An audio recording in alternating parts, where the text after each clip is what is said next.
The alert came on a quiet Tuesday morning, deep in the mountains of Colorado, inside Earth's primary detection facility.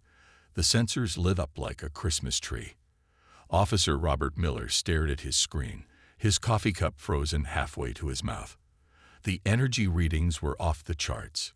Massive spikes at the edge of the solar system, far beyond Pluto's orbit. "Sir," he called out, his voice steady despite his racing heart. "You need to see this." Base Commander David Wilson walked over, his weathered face illuminating in the blue glow of the monitors. He didn't say anything for a long moment, just watched as more readings poured in. Finally, he reached for the secure phone on the wall. "Get me the World Council. Authorization code Wilson Alpha 79. It's happening." Within hours, military bases worldwide went into silent alert.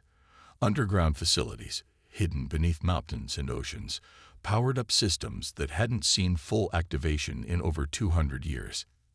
In orbit, seemingly innocent satellites shifted positions ever so slightly, revealing weapon ports that had stayed hidden since their launch. The Empire's ships arrived 3 days later. Massive vessels, each the size of a small city, dropped out of faster-than-light travel at the edge of the solar system. Their designs were exactly as Earth's long-range sensors had predicted centuries ago. Sleek, powerful, and completely unaware of what awaited them. The first transmission came as expected. "Primitive species of Sol 3, this is the Galactic Empire's first contact fleet. Your world has been chosen for integration into our glorious empire. Prepare for evaluation and classification." In the World Council's chamber, buried deep beneath the Swiss Alps, representatives from every nation watched the transmission. Some smiled. Others shook their heads at the Empire's arrogance. They had all trained for this moment, as had their parents and their grandparents before them. Council leader Anna Thompson stood up. Her gray hair was pulled back in a tight bun, her eyes sharp despite her age. "Send them our response, the one we've prepared for 300 years. The message was simple, transmitted in perfect Imperial standard. "We know who you are. We know what you've done to other worlds. We've watched you for centuries, hidden and preparing. Leave now. This is your only warning." In orbit around Jupiter, Earth's hidden fleet waited. Ships that had been built in secret, tested in the darkness between the planets, crewed by generations of soldiers who lived and died preparing for this moment. Captain Michael Hayes stood on the bridge of the EDS Defender, watching the tactical display as the Imperial ships processed Earth's message. The Empire's response was predictable. Their ships moved forward, deeper into the solar system. Sensors on their vessels tried to probe Earth's defenses, only to find their scans blocked by technology they didn't understand. "They're not going to listen," Michael said to his crew, just like the simulations predicted. On Earth, defense platforms that had masqueraded as radio telescopes for centuries rotated, revealing their true nature. In the asteroid belt, mining stations transformed into weapon platforms. Beneath the oceans, ancient reactors powered up, feeding energy into systems that had waited generations for this moment. The Imperial ships reached Mars orbit when their sensors finally detected something wrong. Their scans showed technology levels far beyond what they had expected. In panic, they launched probes toward Earth, only to watch them dissolve against invisible barriers. In the World Council chamber, Anna Thompson received the Empire's second message. This one was less confident. "Your resistance is noted but futile. Submit now and your species will be treated fairly under Imperial law." She turned to her fellow council members. "They still don't understand. Even now, they think this is a negotiation." She pressed a button on her desk. "Commander Wilson, you may proceed with the Prometheus Protocol." As klaxons sounded across Earth and its hidden installations, Officer Miller sat at his post in Colorado, watching the energy readings spike again. But this time, they were coming from Earth's forces. 3 centuries of preparation were about to be put to the test. The Empire was about to learn why Earth had warned them to stay away, and it would be a lesson written in fire across the stars. On the Imperial capital ship Glory of dawn. Grand Admiral White stared at the holographic display of Earth's solar system with growing irritation. His scaled fingers tapped against the metallic command table as he reviewed the initial probe data. Impossible, he muttered, his golden eyes narrowing. No primitive world could advance this quickly. He turned to his intelligence officer. How long ago was their last evaluation? 300 years, sir, the officer replied, checking his datapad. They were barely reaching their moon then. The Admiral's fist slammed against the table, then explained these energy readings. Their technology is beyond anything we've seen in newly discovered worlds. In the Imperial Council chambers, millions of light years away, similar discussions were taking place. The massive circular room, with its 1,000 seats arranged in rising tiers, buzzed with angry conversation. Counselors from 100 different species argued about how to handle this unexpected situation. High Counselor Reed, an ancient being who had overseen the conquest of 50 worlds, raised his hand for silence. "This is nothing," he announced, his voice echoing through the chamber. "We have subjugated worlds far more advanced than Earth. Their warning is merely the bark of a frightened animal." But not everyone shared his confidence. Intelligence Director Pierce stood up, her uniform crisp despite the tense atmosphere. "My lords, our deep space monitors have detected unusual patterns around Earth for the past century. They've been building something in secret. Something big. Something big." Reed laughed, the sound harsh and mocking. "We are the Galactic Empire. We span 10,000 worlds. What could one primitive planet possibly have built that should concern us?" Back on Earth, in the orbital command station disguised as a weather satellite, Admiral James watched the Empire's fleet through advanced quantum sensors. He could see their ship's strengths and weaknesses, mapped out over centuries of careful observation. "They're arranging their ships in standard invasion formation," he reported to the World Council, "exactly as our ancestors predicted they would." He pulled up another display, showing Earth's hidden defenses. "They still haven't detected our primary weapon platforms. Their arrogance blinds them." The Empire's response to Earth's warning came 3 hours later. A full battle fleet dropped out of faster-than-light travel, bringing their total ship count to over 300 vessels. Each one was a city-sized instrument of war, designed to crush any resistance. In the World Council chamber, Anna Thompson watched the fleet's arrival with calm eyes. "How many ships did we predict they would send?" she asked. 327. Admiral James replied over the video link. "They're still missing 24 ships." As if on cue, another wave of Imperial ships appeared. 24 exactly. "They haven't deviated from their standard invasion protocol in over 500 years, James said, allowing himself a small smile. "Our ancestors based all their predictions on this arrogance." In orbit around Mars, Captain Michael Hayes and his crew watched the Imperial fleet arrange itself. The enemy ships moved with practiced precision, following tactics that had worked against countless other worlds. They had no reason to think Earth would be any different. All ships maintained stealth protocols, Hayes ordered over the secure quantum network. "Let them think they've surprised us. Let them think they have the upper hand." The Imperial fleet's first broadcast was meant to terrify. It showed images of worlds they had conquered, civilizations they had subjugated. The message was clear: resist and be destroyed. Earth's response was silence. "They're not even trying to negotiate," Grand Admiral White said, surprised. "Every world tries to negotiate." In the World Council chamber, Anna Thompson stood before the assembled leaders of Earth. "Our ancestors saw this coming," she said, her voice firm. "They gave us the tools, the knowledge, and the time to prepare. For 3 centuries, we have lived and breathed this moment." She looked at the tactical display, watching as the Imperial fleet moved closer, still blind to the true extent of Earth's defenses. "Let them come," she said. "Let them learn why our ancestors chose to warn them instead of fight them. Not out of fear, but out of mercy." The Imperial fleet launched their first attack at dawn, Earth time. 500 missile carriers opened their launch bays simultaneously, releasing a storm of warheads that had broken the will of countless civilizations. The missiles streaked toward Earth, their contrails forming a web of death across space. In the Colorado Command Center, Officer Miller watched the incoming attack with steady eyes. 30 seconds to impact, he announced. Commander Wilson nodded. Begin defense pattern Alpha. Let's show them what 3 centuries of preparation looks like. No one on Earth moved to evacuate. No sirens wailed. No panic filled the streets. Instead, hidden quantum generators across the planet hummed to life. The Imperial missiles struck Earth's defensive shield and vanished. Not exploded, not deflected. They simply ceased to exist, converted to harmless energy by technology the Empire had never seen before. On the Imperial flagship, Grand Admiral White stared at his sensors in disbelief. Impossible, he whispered.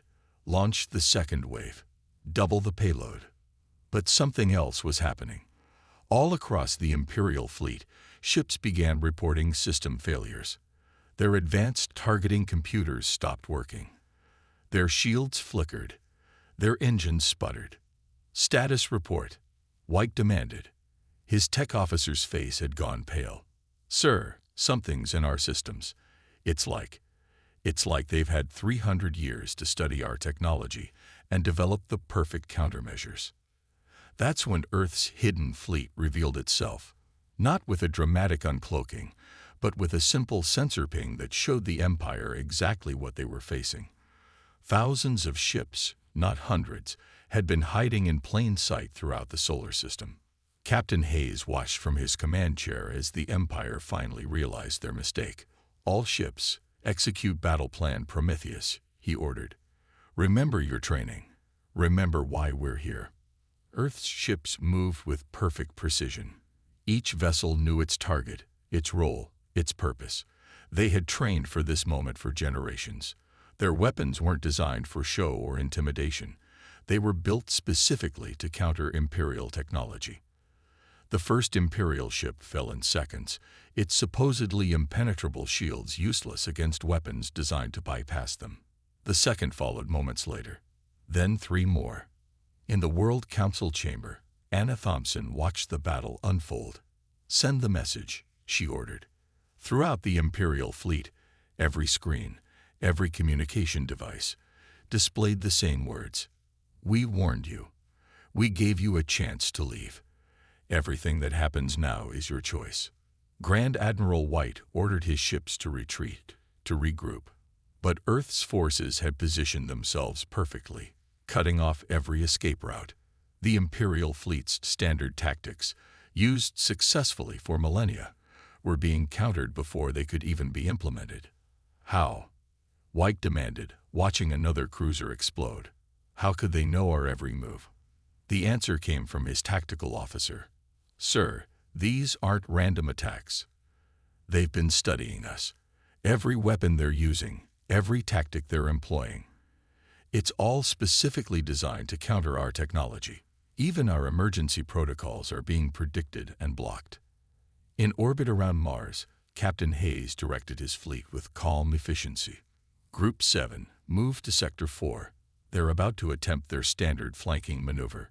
Seconds later, the Imperial ships did exactly that, flying straight into Earth's waiting forces. The battle lasted less than an hour. When it ended, half the Imperial fleet was destroyed. The other half was trapped, their engines disabled by weapons they didn't understand, their communications jammed by technology they couldn't counter. Commander Wilson looked at the final casualty report. Earth had lost no ships. Not one. Their shields, designed specifically to counter Imperial weapons, had held perfectly. Send word to the Council, he ordered. Phase 1 is complete. The Empire's first strike has failed. In the Imperial capital, the High Council received the news with stunned silence. Their invincible fleet, which had conquered thousands of worlds, had been defeated in a single battle. And in the World Council chamber, Anna Thompson looked at the assembled leaders of Earth. Our ancestors chose peace, she said quietly. They chose to warn instead of strike first. The Empire made their choice. Now they'll learn why we waited so long to show our true strength. Grand Admiral White stood in the ruins of his command center, watching emergency repair crews work. Half his fleet was destroyed, the other half crippled. But what truly chilled him was the message now displaying on every working screen in his ship. This was only our first layer of defense. In the asteroid belt between Mars and Jupiter, thousands of what the Empire had dismissed as simple mining operations suddenly transformed. Massive weapon platforms emerged from their hiding places, their designs completely alien to Imperial engineers. Each one had been built to exact specifications, created by generations of Earth scientists who had studied Imperial technology from afar.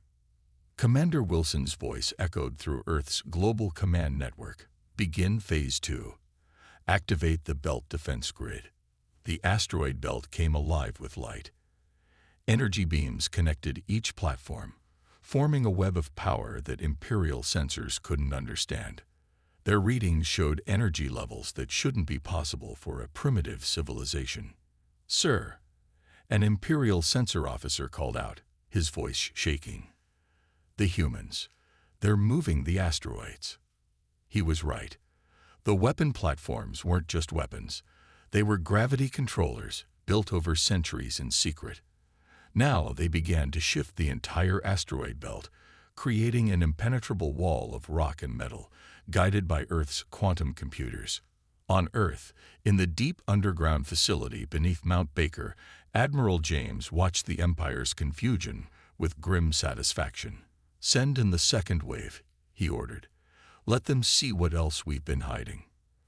From behind Jupiter's moons, from Saturn's rings, from bases hidden in the darkness of the outer solar system, Earth's reserve fleet appeared. These ships made the first wave look primitive by comparison. They were larger, more advanced, built with technology that had been developed in total secrecy, never tested where the Empire's long-range sensors might detect them. Captain Hayes, now commanding one of these advanced vessels, opened a channel to his fleet. "Remember your oaths," he said. "Remember the generations that came before us, who lived and died preparing for this moment. Begin the containment operation." The new Earth ships moved with impossible speed, their quantum drives allowing them to appear and disappear at will.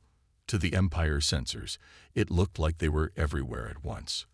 Their weapons bypassed Imperial shields as if they weren't there, targeting exact weak points that Earth had discovered through centuries of observation. In the Imperial capital, the High Council watched in horror as reports flooded in. Earth ships were appearing throughout Imperial space, destroying critical military installations with surgical precision. Somehow, humanity had mapped their entire empire without being detected. "How long?" High Counselor Reed demanded, his earlier arrogance gone. "How long have they been watching us?" Intelligence Director Pierce's voice was hollow as she answered. "According to these attacks, centuries. They know things about our defenses that even most of our own people don't know." Back in Earth orbit, the remains of the Imperial invasion fleet tried one last desperate attack. They activated their secret weapon, a planet-killer beam that had destroyed dozens of civilizations who dared to resist. Earth's response was simple but devastating. As the beam approached, quantum receivers that had been hidden on every continent activated. The beam's energy was absorbed, channeled, and redirected, turning the Empire's ultimate weapon against their own ships. In the World Council chamber, Anna Thompson stood before the tactical display, watching as the last Imperial ships were systematically disabled or destroyed. "Send the next message," she ordered. Throughout what remained of the Imperial fleet, a new transmission played. "For 300 years, we prepared. We watched. We learned. We built. Every weapon you have, we studied. Every tactic you use, we countered. Every secret you kept, we discovered. And we waited, hoping you would listen to our warning." The message paused for a moment before continuing. "You chose not to listen. Now you will understand why we spent 3 centuries preparing instead of just fighting you then. The Empire's time has come to an end." Commander Wilson looked at the final battle data and nodded slowly. Phase 2 is complete, he announced to the World Council. Shall we begin Phase 3? Anna Thompson's response was simple. The Empire made their choice. Show them what else we've been hiding. The Imperial High Council chamber had never been so quiet. The 1,000-seat amphitheater, usually filled with the confident voices of rulers who commanded 10,000 worlds, was silent as they watched their empire crumble through the live feeds. High Counselor Reed's hands shook as he read the latest reports. Impossible, he whispered. They've taken 30 systems in 3 days. Our best defenses. They're not even slowing them down. Intelligence Director Pierce stepped forward, her face grim. My lords, we've discovered something disturbing. These humans, they've had agents living among us for generations. The room erupted in chaos. Spies. In the Empire. Impossible. Not spies. Pierce corrected, bringing up a holographic display. Entire families. Living normal lives. Running businesses. Working in our shipyards. All of them gathering information. Passing it down through generations. They look exactly like several of our member species. We never noticed. In the command center of Earth's newest warship, the Humanity's Vengeance, Admiral James reviewed the invasion progress. Their ships, powered by quantum drives that the Empire couldn't track, appeared and disappeared across Imperial space at will. Each strike was precisely calculated, using data collected over centuries. Status report, he ordered. His tactical officer responded crisply.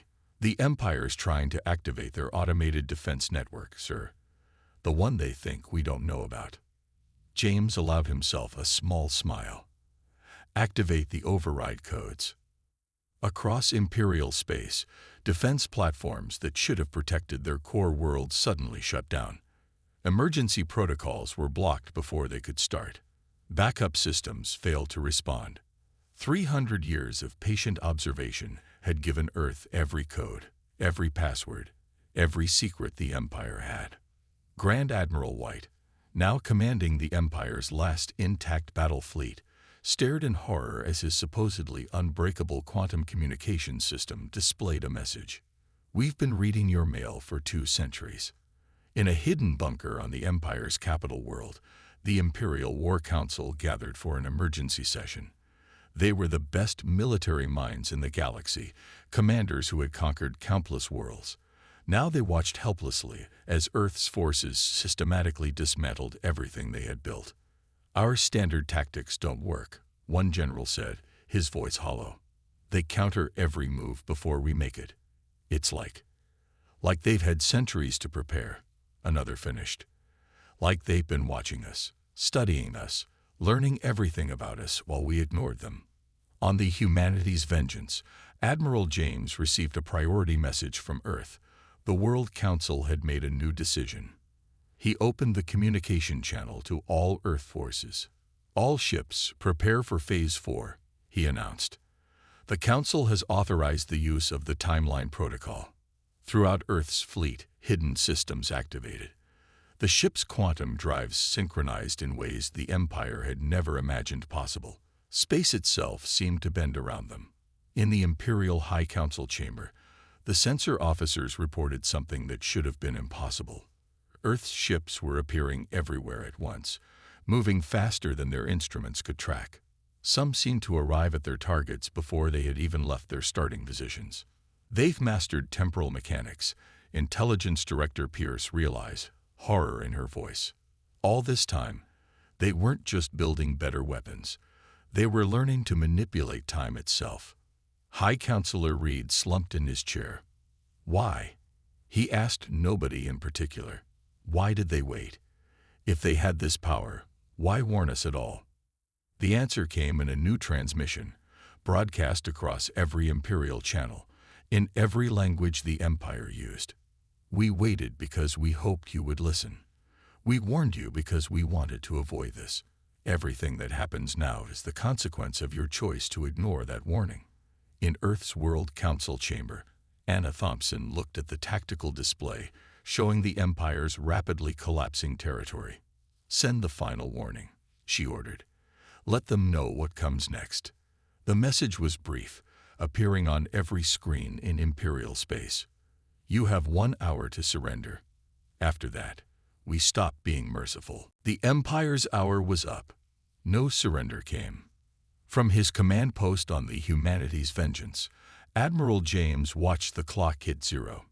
Begin Phase 4, he ordered. Show them what humanity can really do. Across Imperial space, Earth's hidden agents activated their final protocols. People who had lived among the Empire's citizens for generations, shopkeepers, mechanics, teachers, suddenly revealed their true purpose. Quantum transmitters hidden in everyday objects sprang to life. The Empire's mighty defense grid, their final line of protection, didn't just fail, it turned against them. 3 centuries of careful infiltration had led to this moment. In the Imperial War Room, alarms blared as system after system went dark. General Black, the Empire's most decorated commander, watched in horror as their entire network collapsed. Our weapons are shutting down, he reported, his voice shaking. Our shields, our communications, everything we built over thousands of years. How? Another general demanded. How could they have this much control? The answer appeared on their screens, a simple message. We built your weapons. We maintained your ships. We raised our children among you, generation after generation, waiting for this day. On the Humanity's Vengeance, Captain Hayes coordinated the assault. Earth's ships moved with impossible precision, their quantum drives allowing them to appear anywhere in Imperial space at will.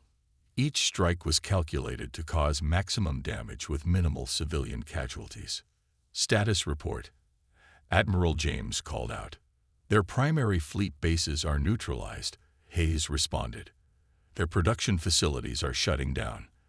Their leadership is cut off from their forces. He paused.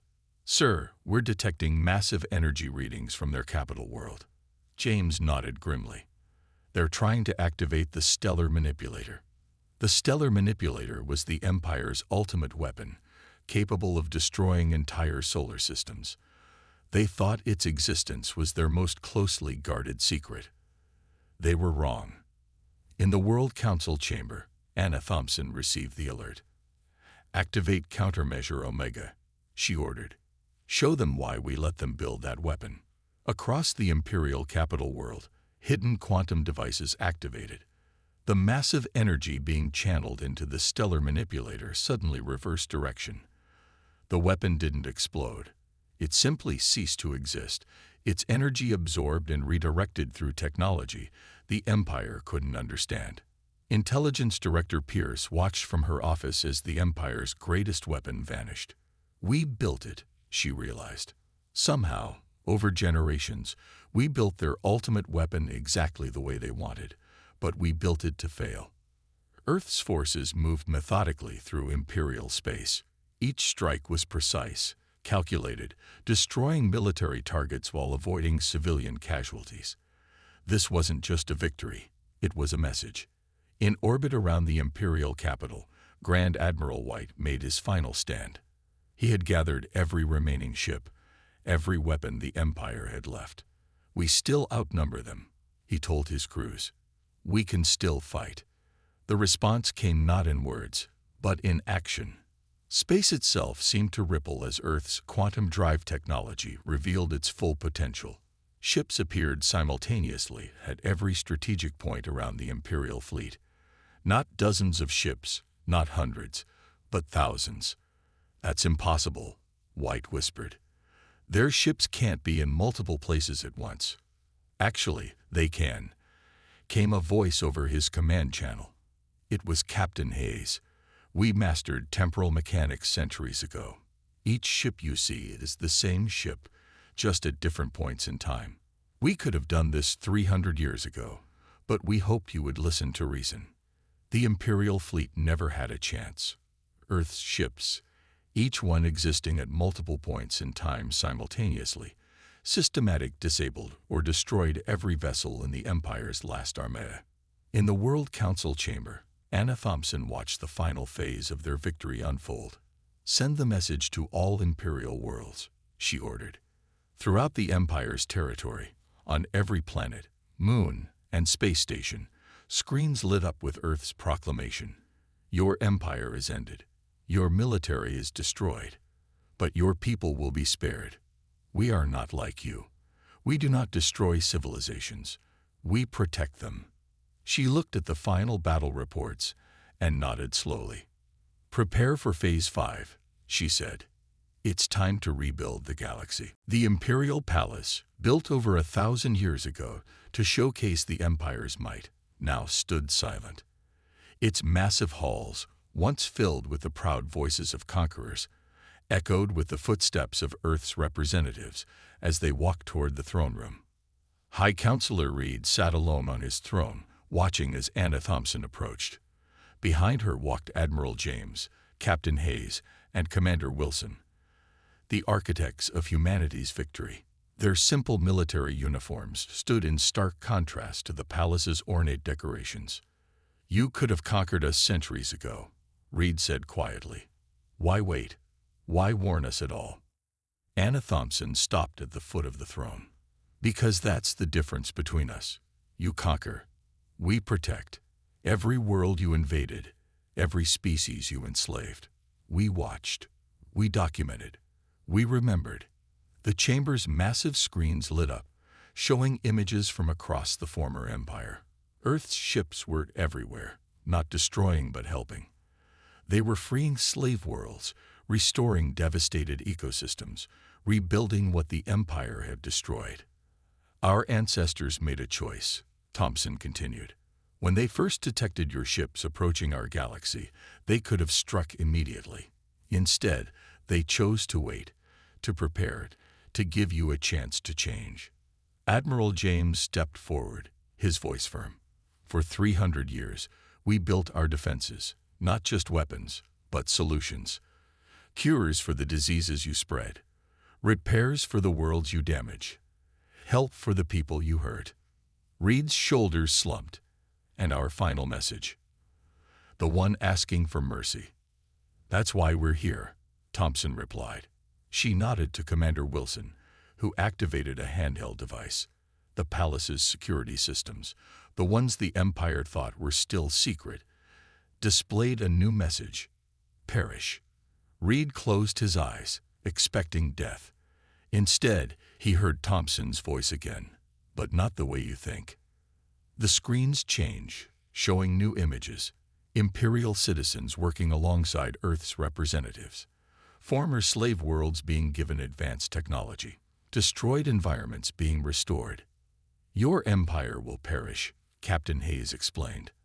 But your people will live. They will learn. They will grow. Under our protection, they will become better than the Empire ever allowed them to be. In orbit above the capital, the Humanity's Vengeance had been renamed. It was now the Humanity's Promise, its weapons replaced with environmental restoration equipment and medical facilities. Thompson approached the throne, looking down at Reed. Our final message wasn't just about destruction. Perish meant the end of your empire's way of thinking. The end of conquest. The end of destruction. Your empire will perish, but your people will thrive. Across the former imperial space, Earth's ships continued their work. They weren't just victors in a war. They were guardians, protectors, rebuilders. 3 centuries of preparation hadn't just been about winning. It had been about what came after. In the World Council chamber back on Earth, the representatives of humanity watched as their plan entered its final phase. Screens showed thousands of worlds beginning their journey toward freedom and recovery.